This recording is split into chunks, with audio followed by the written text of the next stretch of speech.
নেতাটো এজন হিটলাৰ। কি ভয়ংকৰ এখন দেশত আমি বসবাস কৰিছো, য'ত গণতন্ত্ৰৰ মিনিমাম কথাবিলাকক মানি লোৱা নহয়, য'ত গণতন্ত্ৰক হত্যা কৰা হৈছে, য'ত স্বৈৰতন্ত্ৰ বা হিটলাৰী ৰাজ প্ৰতিষ্ঠা কৰিবৰ কাৰণে কাম কৰি থকা হৈছে। হিমন্ত বিশ্ব শৰ্মাৰ দাদাগিৰি বন্ধ কৰা উচিত আৰু হিমন্ত বিশ্ব শৰ্মাৰ দাদাগিৰি সহ্য কৰি আমি নাথাকো। অসমৰ মুখ্যমন্ত্ৰীক স্পষ্ট ভাষাৰে কৈছো, আপোনাৰ স্বৈৰতন্ত্ৰ, আপোনাৰ হিটলাৰিজিম এইটো বন্ধ কৰক, নহলে অতি সোনকালে অসমৰ মানুহে আপোনাক ব্ৰহ্মপুত্ৰত চকীয়ে টকীয়ে দলিয়াই আপোনাক বাংলাদেশলৈ পঠিয়াই দিব। আধাতে ছাত্ৰ ছাত্ৰীয়ে স্কুল অৰাৰ ক্ষেত্ৰত গোটেই ভাৰতবৰ্ষৰ ভিতৰত অসম 1 নম্বৰ, স্মাৰ্ট মিটাৰ লগাই লুণ্ঠন কৰাৰ ক্ষেত্ৰত 1 নম্বৰত, ইনফেণ্ট মৰ্টেলিটি ৰেটত 1 নম্বৰত, সন্তান জন্ম দিওঁতে মাক মৰাৰ ক্ষেত্ৰত 3 নম্বৰ, পাৰ কেপিটা ইনকামৰ ক্ষেত্ৰত আমি তলফালৰ পৰা 4 নম্বৰ। এইখনে হ'ল অসম, যিখন অসম এতিয়া মৰিশালীত পৰিণত কৰিছে, যিখন অসমত মানুহক ভয়ত ৰাখিব খোজে, যিখন অসমত ফেচবুকত এটা লাইন লিখিলেও তেওঁ জেলত যাব লাগে, আৰু ফেচবুকত এটা লাইন লিখিলেও এতিয়া UAPA লগাই, ৰাষ্ট্ৰদ্ৰোহ লগাই দিয়ে। গতিকে এই অৱস্থা আমি নিবিচাৰো আৰু এই অৱস্থাৰ পৰা আমি পৰিৱৰ্তন কৰিম। আৰু সেইকাৰণে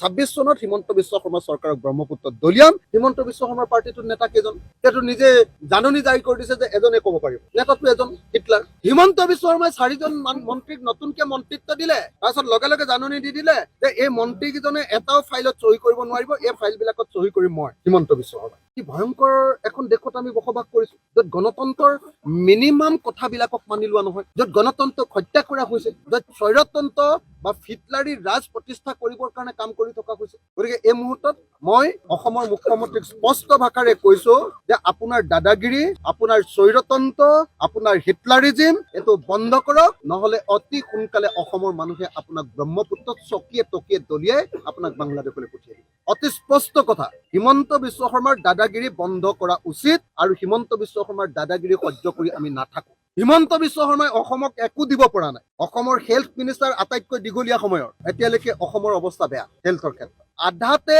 ছাত্ৰ ছাত্ৰীয়ে স্কুল অৰাৰ ক্ষেত্ৰত গোটেই ভাৰতবৰ্ষৰ ভিতৰত অসম 1 নম্বৰ, ড্ৰপ আউট ৰেটত 1 নম্বৰ, ইনফেণ্ট মৰ্টেলিটি ৰেটত 1 নম্বৰত, স্মাৰ্ট মিটাৰ লগাই লুণ্ঠন কৰাৰ ক্ষেত্ৰত 1 নম্বৰত, 3 নম্বৰত মেটাৰনেল মৰ্টেলিটি, সন্তান জন্ম দিওঁতে মাক মৰাৰ ক্ষেত্ৰত 3 নম্বৰ, গোটেই তলফালৰ পৰা এবাৰ 4 নম্বৰ, আমাৰ ইনকামৰ ক্ষেত্ৰত, পাৰ কেপিটা ইনকামৰ ক্ষেত্ৰত আমি তলফালৰ পৰা 4 নম্বৰ। এইখনে হ'ল অসম, যিখন অসম এতিয়া মৰিশালীত পৰিণত কৰিছে, যিখন অসমত মানুহক ভয়ত ৰাখিব খোজে, যিখন অসমত ফেচবুকত এটা লাইন লিখিলেও তেওঁ জেলত যাব লাগে, আৰু ফেচবুকত এটা লাইন লিখিলেও এতিয়া UAPA লগাই, ৰাষ্ট্ৰদ্ৰোহ লগাই দিয়ে। গতিকে এই অৱস্থা আমি নিবিচাৰো আৰু এই অৱস্থাৰ পৰা আমি পৰিৱৰ্তন কৰিম। আৰু সেইকাৰণে 2026 চনত যাতে হিমন্ত বিশ্ব শৰ্মাক সম্পূৰ্ণৰূপে হৰুৱাব পাৰো, তাৰ কাৰণে 24 ঘণ্টা এতিয়া শ্ৰম কৰি আছো। 26 চনত হিমন্ত বিশ্ব শৰ্মা চৰকাৰক ব্ৰহ্মপুত্ৰত দলিয়াম।